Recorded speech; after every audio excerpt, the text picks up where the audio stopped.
Well, this actually might be an interesting experience for people that have only ever heard Justin Engel on this radio show. If you're watching on TV, look, you get to see the man. He's a man about town. So I think a lot of people do know what he looks like. But this was funny. We put Carolyn on TV, the chick that doesn't know sports, for the first time. And everybody's like commenting and like, oh my gosh, it's so good to see Carolyn. So here you are, JA, live on the show, both on the audio and the video. How you doing, Yeah, the reviews for Carolyn are probably much more positive. I have the proverbial face for radio. So here we go in a video experiment. Well, Justin coming to you from Studio 49 there at the Gallagher Business Building. And I'm coming to you actually from my home office here. So this is technology of the 21st century here. But you got the new angle behind you. I know you've been working on some new stuff there too. So tell people about that. What's going on with your podcast? You've been doing this for almost 8 years now? Yep, we'll be 8 years in Nice. January. And so the concept we started recording interviews about this time 8 years ago in 2017. And, broadly speaking, the show's about cool people doing awesome things in and around Montana. And that allows us to cast a pretty wide net. We interview artists, activists, politicians, inventors, entrepreneurs, musicians, anybody really with something interesting to say that I think the audience can learn from. And that's kind of the way I approach it. I'm like, if there's something I can learn in this conversation, I think our audience can. And yeah, it's been a pretty fun project for these last 8 years. Well, awesome and good job by you for keeping it going. For those that are Thanks. new here that haven't heard Justin talk on the ESPN radio side of things or on the Sky on Sports side of things, well, we're talking the overlay between business and sports. He's a professor there at the University of Montana Business School and has great acumen when it comes to talking all things just in general business related, but especially when it comes to the world of sports. So we haven't talked in a while, so I have a lot of stuff to get to with you. Okay. First of all, uh, I'm so interested from like a promotions and a marketing and a business standpoint of what you thought of the University of Montana football schedule this year, especially the front loaded nature of it. Like on one hand, it's undeniable the Griz make a ton of revenue for the athletic department when they have home games, period. Yep. Having 8 home games on the regular season slate, including the Bobcats coming to town, is enormous. That's as good of a fiscal year as you can have, basically, if Yeah. you're University of Montana. It's great for the communities too, but I actually wonder how much it is because I have heard from some people downtown that were expecting maybe bigger crowds certain game days that maybe it wasn't as big of a boon as maybe they expected. And then there's also just the sort of fan engagement part of this, right? And I was hearing from some of my buddies by the time we got to Idaho, a Saturday night ESPN game that was the fourth home game in a row for the Grizz. They're saying, "Man, I can't wait for this one to be over so I can actually just like have a Saturday to myself." So hash this out. First of all, what did you just think broadly of the front loaded nature of the schedule? Yeah, I certainly found it to be interesting. I mean, and I don't follow it super closely. I mean, as a member of the community here at the university, but I don't go to the games, and I guess I'm really selling the segment by disclosing that. But I found it interesting, and in some ways, it's worked out great. I mean, the team's gotten off to it couldn't have gotten off to a better start, right? And I think that Washington Grizzlies Stadium is a hard place to play. Missoula is a hard place to travel to. And you got a great crowd and a lot of intensity, and that just allows the team to get rolling. So as far as team performance goes, it worked out really well. Who knows if the team would have performed just as well with a mix of home and away games. We can't run that experiment, but it worked out great from a team performance standpoint. And that spills over into a fan standpoint. Like fans are excited, the community's excited, the team is rolling. You can feel it on campus. You can feel it in the community. I do think that you know, there's sort of a combination of unfamiliarity and fatigue when it comes to having four, home games in a row. People are Right. like, wow, that's unusual. Why is there another home game? It seems like, why are they not traveling? Right. And, I think it brings great things to the community, but those things take a ton of energy. I mean, it's hard to move around in a town that's jammed up when you're having a hard time finding a parking space and a table at the dinner and all those things. Like it brings great um, excitement and a lot of revenue generation to the community, but I think people also tire of it after a couple of weeks. I mean, maybe we sort of found that limit. 3 home games in a row might be the right number. And then at number 4, you might get a little head scratching around like, oh, is this really as fun as we thought it was 2 weeks ago? Yeah, I was talking with Mike Nugent, city council member, Yeah. Griz fan podcaster, just a good member of the community, and he always has ideas. He's a man of ideas. That's why he's an elected official. But he was saying, I thought this was a pretty good one. If you are going to have even just 3 home games in September, let alone 4, maybe you move one to a Thursday or a Friday even, or I don't know what the day is, but maybe you move one or two to a different time or some sort of like a unique or rare occasion, make it a unique or rare occasion. Because as everybody that is listening to this knows, in Montana, like our weekends where the weather is nice are so fleeting. I mean, we only get like 12 to 14 of them every single year. And September is like the sweet spot, honestly. I think September Saturdays are about as good as it gets. And I love going to Grizz games. But like when the Grizz were playing Indiana State, it was the third out of 4 straight home games. I was doing my college game day show, and I knew the Grizz were going to win that game by like 45 points. I'm sitting there I'm basking in the sun in the morning, and it's so nice. And I'm like, man, I just really don't want to go to this game. I wanted to stay outside and go for a hike or do anything besides go watch a football game. So I wonder maybe if they adjust that. What do you think of just maybe making it a little bit different and maybe doing it on a different day besides one of those sacred Saturdays in September? I mean, I do think that idea of scarcity, scarcity of summer, that sort of hits all of us here in Western Montana in September, and then we had a pretty nice October, so it sort of hung around through into October as well. That sentiment runs strong, and the idea of, yeah, it's not quite sacrifice because you're going to be in an outdoor environment, or you're going to be in a social setting, but it's not quite like going for a hike and so forth. So I do see some validity there. Um, the idea of moving it to another day of the week is interesting. I think it probably would pay off mostly from a television revenue standpoint. You could occupy a different space on the media landscape. Um, Might be hard to get folks to travel. The school's in session. If you got kids you're dealing with, it's going to be hard to make that drive to Yeah. Missoula. So, if we're dealing with an audience that is mostly driving some long distances to get here, that could be a risky play as far as filling the stadium goes. And we know that, filling the stadium is a must. That stadium subsidizes so much that's happening in the athletic department. So we got to fill it regardless of when the game is.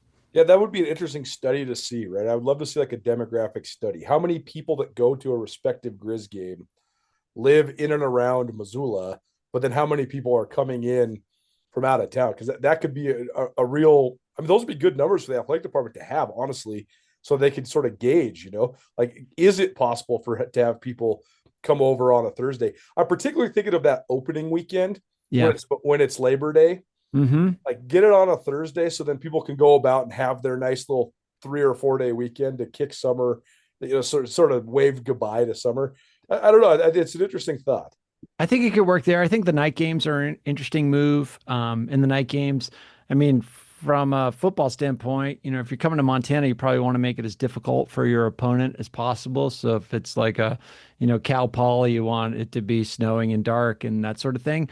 But having a pleasant late summer evening game, the sunset in the stadium, it's not super cold yet. That could be a really lovely viewing experience as So well. will you marry me in your future? Or maybe you do it all over again. Hi, I'm Brian Toon with Jewelry Design Center, inviting you to come see the largest selection of Will You Marry Me in the state of Montana. The brightest diamonds of every shape and size, unique settings built to last, and skilled jewelers on site offering free sizing and maintenance for life, because that's how long we want to be your jeweler. Jewelry Design Center in Missoula, on Brooks, across from the Montana Club. Being in this industry since I was in college, one of the things I think we take the most pride in is Aspen Sound's been such a presence in Missoula for almost 40 years. The cool parts about our job is people always ask me, what do you do for a living? I sell foam, whether it's as simple as window tint all the way up to integrating a backup camera into a factory screening. I'm usually pretty excited about that, just so we can present what we're able to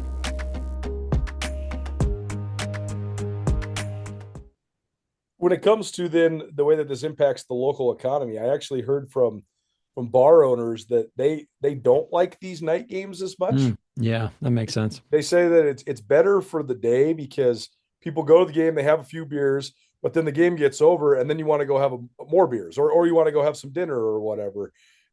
They were saying that maybe the night games aren't as much because, especially when it's an 8:30 or 8:45 game, like It's pretty late. I mean, it's late, man. Like I was trying to pitch doing Nuanez now live before the Sacramento State game downtown, and everybody sort of balked at it because they were like, "Why would we want to show from 4 to 6 when the game doesn't start until 8:45?" Because then we're going to have the people that do come are going to be they'll have way too many beers by the time 8:45 rolls around. But also, who's going to actually come at 4 for a game that starts 4.5 hours later? Probably nobody. So it is an interesting too, because I think that people think that there's way more socialization going on the night games, but I don't necessarily think that there is. Yeah, I think that's right. With the night games, the sort of economic footprint across the whole community is different, and I can see how it would be more limited. Um, the stadium experience is pretty awesome during a night game. Like that type of excitement and energy is distinct. But if that energy is not creating benefits for the community, I could see how, the economic trade-off might not make sense. Where are you at with tickets counted versus tickets sold? Because of these from 6 of the first 7 at home, they announced top 11 crowds for I think 5 of those games. Yeah. I was at every single one of them. Idaho definitely was. That was a rocking night at Washington Grizzly Stadium. They were, everybody came out in full force. But they announced over 26,000 for the Sacred Heart game, in a game from a team from, Fairfield, Connecticut, that nobody had ever heard of until they came to Missoula. And there was a whole bunch of empty seats in the stands, but they're still announcing a crowd of, 25,500 plus, maybe even 26,000. Yeah, and how many of those tickets are season ticket holders? I mean, pretty high percentage. They sold over 19,000 season tickets this year. So yeah, they're 80% of the way towards announcing a sellout before the game even starts. Yeah, so from a revenue management standpoint, like having that higher percentage as season ticket holders, that's just stable revenue. So from a business standpoint, that makes a ton of sense. And it's a great place to be in if you're running an athletic department.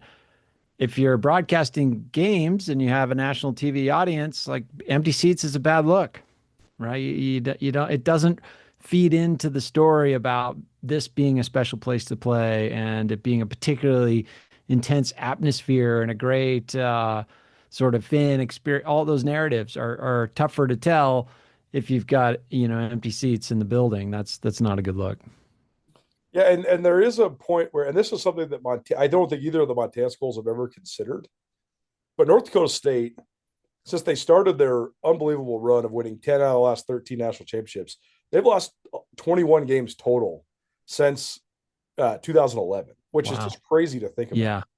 But they are not selling out games, like period. Like if they play South Dakota State in Fargo during the regular season, they'll sell that one out. That's it though. But don't they have a huge dome? Like you could fit the whole state in the dome. Well, the Fargo Dome, it holds 19,000, but it's not as big as Washington Griz. Okay. Yeah. And I mean, and Fargo is much bigger than Missoula. Fargo is actually the size of Billings. So, it's about twice the size of Missoula.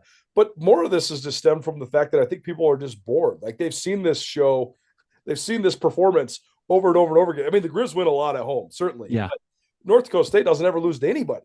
So they've had a hard time selling it out until it gets to like the quarters or even the semifinals of the playoffs, which I don't know if that's ever in the reality. I mean, it's obviously a good problem to have. You win 10 national titles. I think you'd love to have the problem, but I don't know. I just wonder if there's a point where people finally do not want to just spend every September Saturday at Washington Grizzly Stadium. And they are a little bit tired of, watching the Griz win 63-20 like they did against Indiana State. Yeah, and in fairness, and again, like I am not your core customer in this category, right? But like there was a game that, my daughter and her buddy were interested in going to, and I can't remember which one, but it was a couple of days before the game. I pulled up tickets and the cheapest ticket I could get was like $110. Wow. And so for my daughter, sophomore at Hellgate High School, it's like, do I really want to drop $110 on a 3-hour activity for her and her friend So, probably 250 by the time her friend got a ticket and they figured out parking and all that stuff. Like that's a big spend. And, Washington Grizzly Stadium can fill up. They sell those tickets, right? So it's doable. But I've often thought, like particularly with the Grizz basketball team, like the tickets are really expensive. And, that arena is not even close to full, even for some pretty good Grizz Sure. games. Yeah. Like, why not just sell the tickets for half the price, sell them for $10 and Yeah. pack the house? I So mean, weigh that for us, right? Because this was the Danny Sprinkle proxy. He did this at Montana State. He said, "Hey, I want as many fans here as we can get. So what is the cheapest we can sell tickets at?" And he said, "I don't want you guys to raise ticket prices until we're averaging over 4,000 fans a game, because yeah. 4,000 fans would be a 55 to 60% capacity of that arena." He said, "We need to have it at least half full before we're charging anybody more than," I think he was saying, $8 a ticket. This is, pre-pandemic when he first got the job there at Montana State. But from a business perspective, how would the Montana Athletic Department, or any athletic department for that matter, sort of weigh what the sweet spot is for tickets? I mean, you got to look at the totality of the revenue, the sort of brand value of a rockin' environment, and you're trying to optimize for a few different things here. If you're strictly, if like if somebody's job is to maximize ticket revenue, that's going to be a hard environment to get that person or that group of people to agree to a policy that lowers ticket prices. It just seems counter to their incentives.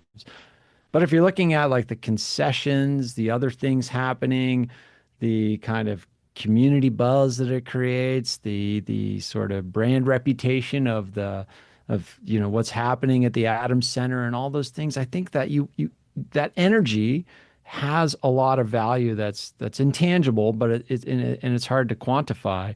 It reminds me of this. I did this, undergraduate case study years ago. So this is ancient history, but I remember it vividly. It had to do with a movie theater. And the case study involved like the average customer would come into the movie theater with $20 to spend, right? And they'd spend that $20. That was kind of an assumption. And you were given all the information about, how much it cost them to run the movie, concessions, blah, blah, blah. Long story short, it turned out the optimal strategy was to let people in for free. Right. And you would make your highest margin on the concessions. You sell a liter of Coke, which I don't know how somebody drinks a liter of Coke, but they do. And you would make, you'd sell that for like $5 and it would cost you 3 cents to fill that cup. Right. And you make huge margins. So, that's a strategy to consider. I don't know how the margins of the various products and all of that flow at the Adams Center, but, I think getting creative about filling the seats. And then from the team standpoint, like the players are going to like it better. The coaches are going to like it better. Right. Recruits are going to see it. It's going to be a place people want to play because they feel celebrated and they feel like the community is with them. I think that pays big dividends as well. Yeah, this was my brother's idea. He says, let kids under 10 in for free, Yeah, why not? because their parents are going to spend, then they're going to buy them a Pizza Hut and a ice cream, right? You're going to make your money back. And you can run some experiments. You can do community nights, you can do student nights, whatever it is. There's all sorts of ways you can do it that don't commit you to a certain policy for the long term. So I think getting creative would be useful. Yeah, no doubt. How about just this? Justin Engel joining us here on Nuanez Now, 102.9 ESPN Radio. On the larger level, when it comes to money, particularly in college football, the phenomenon that is occurring right now is, to me, wild, but also not unpredictable whatsoever. You give multi-million-dollar college football programs multi-million-dollar payrolls, and the coaches are making $10+ million. All of a sudden, if you don't win, you are instantly on the hot seat. Like there is no patience for this whatsoever. And we have seen now, I can't remember a time when it's in the season, jobs like Penn State and LSU were open simultaneously, let alone with a whole bunch of other guys that they're one Saturday bad performance away from losing their job. So what do you think of just this overall this state of affairs in college football? You're probably not surprised by this. I mean, it's shocking and not surprising, like most of the things we end up talking about in this segment. The numbers are staggering. And it's just incredible to me that you can pay somebody $70 million to not come to work. Man, I mean, if I could get that job, that would be awesome. I I think mean, my brother and I were talking about this. Like, what a crazy thing to be under all this public scrutiny, be leading, all the various talk shows on TV and radio across the country, basically being publicly humiliated. But then it goes down and you get fired and you're Jimbo Fisher and you get $76 million deposited in your bank account. I mean, I mean, I would not coach college football for 60 million, I think maybe even 50 million. right. But the It's like point Larry is, Kostoviak, man. Larry Kostoviak at the University of Utah. He got bought out of his last 2 years of his contract. And he's like, that's good. I'm good. I'm never coaching again. I don't want to do this high pressure job. I'm moving to Flathead Lake. I'll see you guys later. Good for him. and that makes sense that the contracts, with the numbers as big as they are, in the environment as it is, it does make sense that the coaches negotiate for some protection because, these athletic departments, or in the case of LSU, like the governor, as it were, I mean, these coaches are on are on a short leash. Like you said, one bad performance, they rub the wrong elbow the wrong way, they could get fired. And having some job security, you can't fault them and their agents for negotiating those contracts. At the same time, it does seem like the system is so, I don't want to use the word broken, but it's so awash in money that if a university can afford to pay somebody that amount of money to Right. not do the job, then they have to pay a new person to actually do the job, presumably for more money. Right. That like what kind of surplus is in there and what else could be done for the institution with that money? And I know you can't, these dollars are specific. You can't like build a new library with that $70 million. It doesn't work that way, right? But at the same time, there's a ton of, like, you could probably find a more creative solution to do more good for the program um, than have to get into these situations. They're just Yo, baffling. Tara, what up, E? What's going on? Man, those are some nice medals. Yeah, man, these are hard to come by. Yeah, well, I've got 2 of them. That's nothing like going to March Madness, though. We did go to a national championship. Okay, guys, whatever. Let's just get on the Montana party bus and head over to Press Box for lunch. Yeah. Nuanez now and Skyline Sports, covering Montana athletics and the Big Sky Conference better than anybody. Montana Party Bus and the Press Box are also proud supporters of Montana athletes. Hey, cheers to you guys, man. Cheers to Montana. Cheers to chasing more championships. Life can change in an instant. If you've been hurt in an accident, suffered from medical negligence, or are facing criminal charges, you don't have to face it alone. At Ryan Miller & Coburn, we're here to listen and fight for you. We're your neighbors, traveling across Montana to stand by your side as your link to justice. Real people, real help, right here in Montana. Ryan Miller & Coburn, your Montana attorneys. They are, and the athletic departments, especially like when it comes to Texas A&M and Jimbo Fisher or James Franklin and Penn State, and even LSU with Brian Kelly, they have this like entrenched bailout almost. Yeah. At Texas A&M, it was the boosters, and the boosters said, Right. "Oh, we need 76 billion. Okay, we're going to crowdsource this." And basically, however many guys, 10, 12, 15, 20 guys came up with that and said, "This is not a burden on the athletic department budget whatsoever. No state money is involved here. We're going to buy this out." So on one hand, the athletic department sort of has this bailout over here, but that also just seems so tenuous. Like there's all these rumors that Adidas was fueling the James Franklin buyout and that they maybe even potentially paid for it. That is so crazy if that is happening, because now you get into the muddiest of muddy waters when it comes to public employees getting dictated by basically the endorser of the athletic department's jerseys. I mean, I don't know what's worse, like a collection of, millionaires in the shadows that are pulling the strings, or a publicly traded company where you can actually do some research on where that money came from and if it in fact funneled into the university and through what channels and whatnot. At least you have line of sight to that. I don't love the idea of a private corporation dictating outcomes for a college athletic team. That's doesn't sit well with me. But I think in a broad sense, what we're talking about is like this, you're sort of socializing the losses, right? The university doesn't incur the cost of making a bad decision, yet it can reap the rewards of making a good decision. So in the world where you have, donors or a corporation that can bail you out of these coaching contracts, why not offer a coach these guaranteed buyouts because you know you're not going to have to pay for them. So you can take a flyer on a coach, and if it doesn't work out, jump ship, go for the next one. And if you're not paying the buyout, why not do it all over again? And the craziest part is now, though, like, when is it ever going to end? Because Yeah. we're living in this, as you said the other day when we were having coffee, you hate the word ecosystem. I agree with you, but we're living in this ecosystem where there's only about 40 schools that can afford to do this. And if they're all playing in the same conference and they all play each other in the non-conference, like, there's only two results that can happen. You win or you lose. So there's only a certain amount of teams that can be really good, kind of good, sort of good, and not good at all every single year. So if everybody's just getting fired all the time, it just seems completely unsustainable, right? Like, if you just have half of a season worth of bad performances, and that just means it's all over, it just seems like all these schools are getting on this crazy treadmill where they're just going to be getting spun out forevermore. Yeah, and you're spinning around the same talent. These coaches, it's a short list of guys that Right. kind of get recycled from school to school. And, they all have some amount of ability. And so they'll be able to pop occasionally if they have the right circumstance and the right players and the right environment. I think the thing that is concerning, and we've talked about this over the years, it's like when it gets to dollars being the really only the metric of what holds the system together, then it just becomes more tenuous.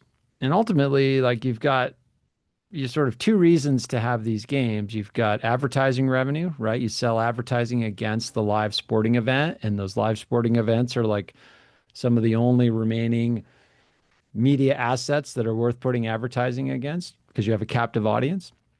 And then you've got this sort of donor base.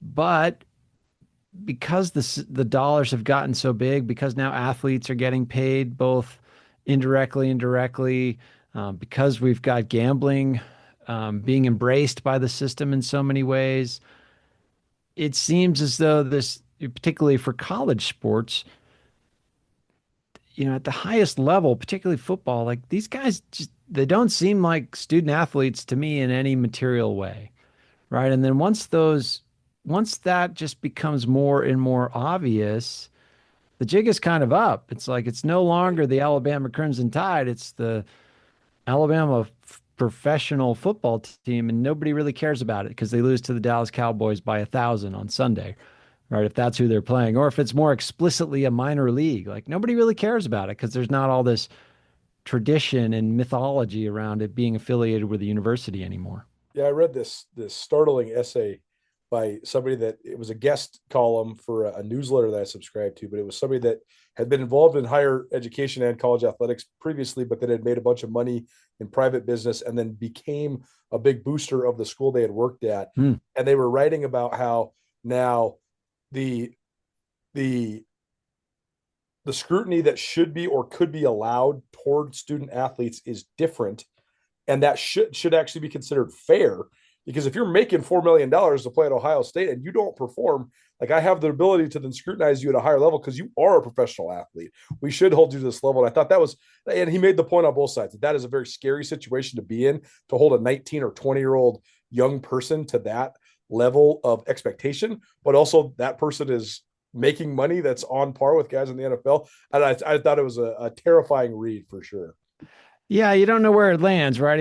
I can see both sides of it. Like, you take a Cooper Flag, and what were the reports where he was making like $40 million as a freshman at Duke, right? And so then you got to wonder, like, okay, is that a healthy world for us to be in when an 17-year-old kid is making 40 million bucks? Well, some actors make that amount of money, some musicians, whatever. It's not necessarily bad. But you'd want a world where that person has support systems around them. And that's not often the case. And then to your point, like, yeah, if they're making that amount of money, like, that's the consequences of failure to perform are high. And that person is clearly a professional. And so why should you and the media protect that person from the hard reality of their performance and its implications and so forth. So Yeah, we're sort of thrusting these kids into a world that has just huge benefits, but also hard costs as well. Join Town Pump's Pump It Up Rewards Plus program and never pay full price for fuel again. Save 5 cents on every gallon every day at any Town Pump across Montana. Plus, earn and redeem points on your favorite in-store items to get free stuff with our clubs. Stop in and pick up a rewards card. Download the Pump It Up Rewards Plus app today. Or visit townpump.com/rewards to register and start saving. Right down the road. Pump it up. Oh, yeah. All right, so for our podcast audience, we'll continue this because I have a couple more questions just about sports gambling for Justin. First of all, we saw when the FBI sting came out, and there was 2 NBA subjects. I think everybody thought, okay, Terry Rozier, he's shaving points. Chauncey Billups, as a head coach, he's throwing games. Then you get into the indictments and all the stuff around it. Oh and my God. it's actually like a 1970s mob movie or something with X-ray tables of the poker. It's just crazy. He's playing poker with all these guys with like pseudonyms. They don't have real names in these FBI indictments. Yeah, exactly. Like, what is this? This is Goodfellas or something? It was Pretty much crazy to think about. But there's no implication yet of Chauncey Billups actually be involved in a sports gambling. This was just a straight up, we are stealing your money gambling fiasco. But either way, Terry Rozier, the latest, it hasn't been a plague yet, but there's certainly been several occurrences so far in the NBA.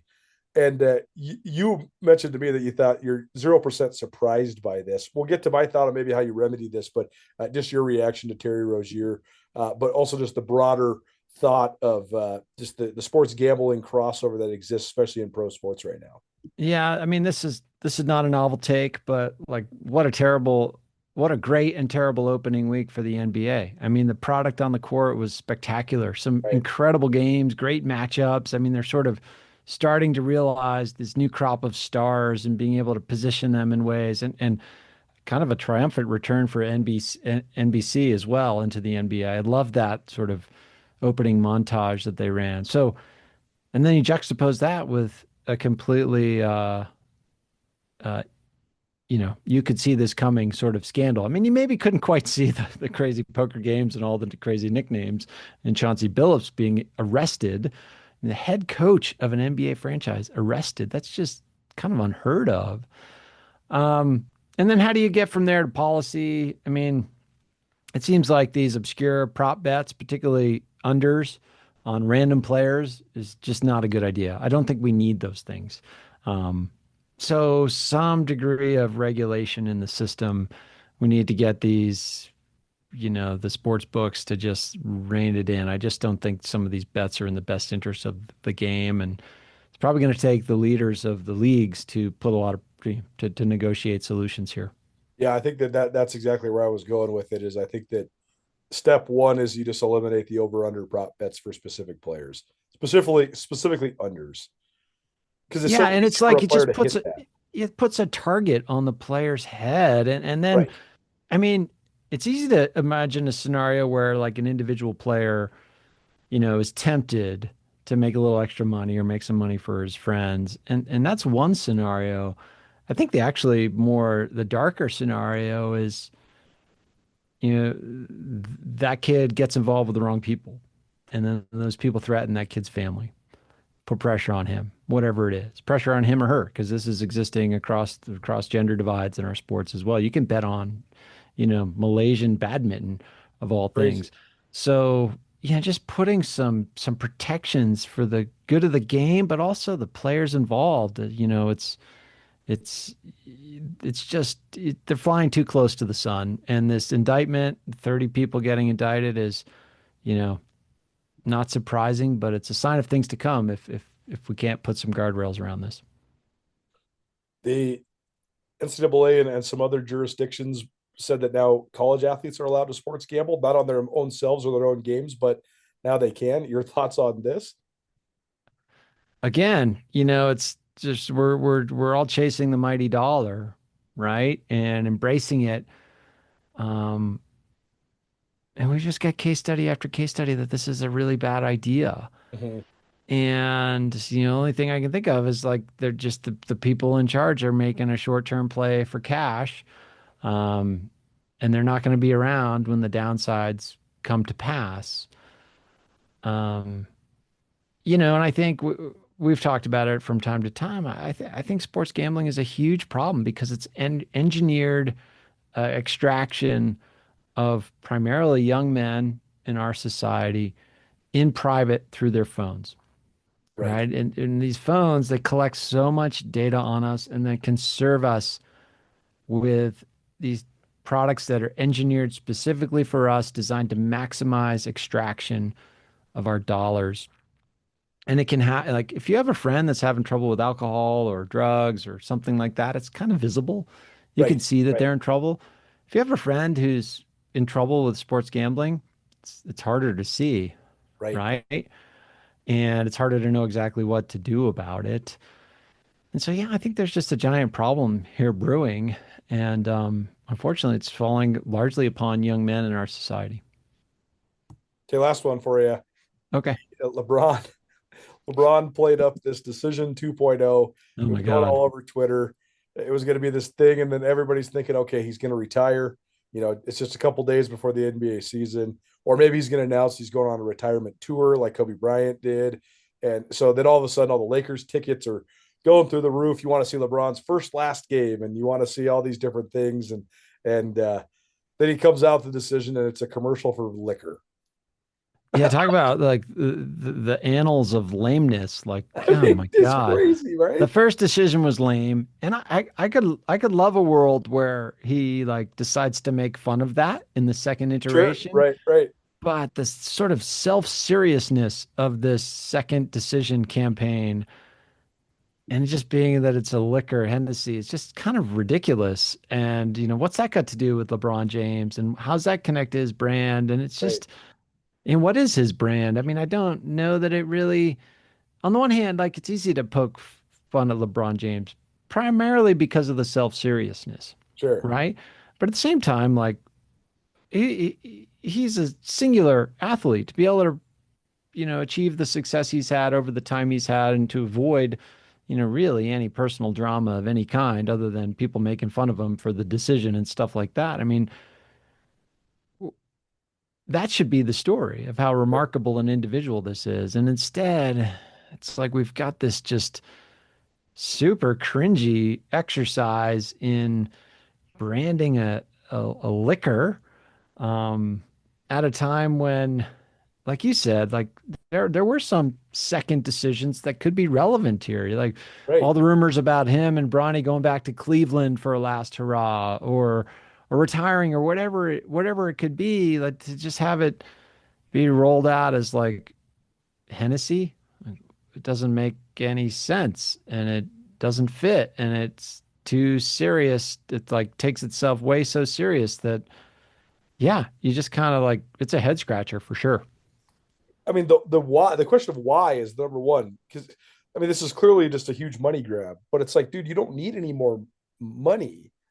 Like, I'm not going to hate on anybody for being an endorser of a product or whatever. I mean, it's the way of the world. It's the world we live in. But like, I don't know, man, to do something that seems not on brand for what you have built. Yeah. And then for it to basically be like this catfish to get people to come watch this thing in the name of just a marketing, it just seems so lame. Like he already is, like you said, like there's a lot of people that already think he's sort of lame. Why would you do something that's so objectively lame this late in your career? You just don't need to do it. Yeah, I mean, on the one hand, it's on brand, right? Like he's made lame public moves like this for a long time, and this is just another part of that sort of strange, cringy aptitude. At the same time, like at this stage of your career, you've kind of rolled into this elder statesman role, for better and worse in the NBA.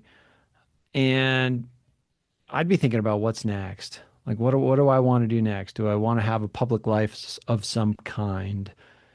And if you think through that about your personal objectives, do you want to, be in the booth? Do you want to be an executive? Do you want to own a team? Do you want to get into politics? Do you want to be a cultural force of some kind? Who knows, right? Whatever he wants to do, you'd be thinking of this next move as a platform for launching that effort, right? And an ad with Hennessy is not the place to launch a high influence public profile, unless you want to go into a different sector. But if you're trying to be like a sign, symbol of excellence in public life, this is not the way to start. No doubt. Justin Engel, the Business Angle. Thanks for being here, man. Good to see you. Yeah, so much fun.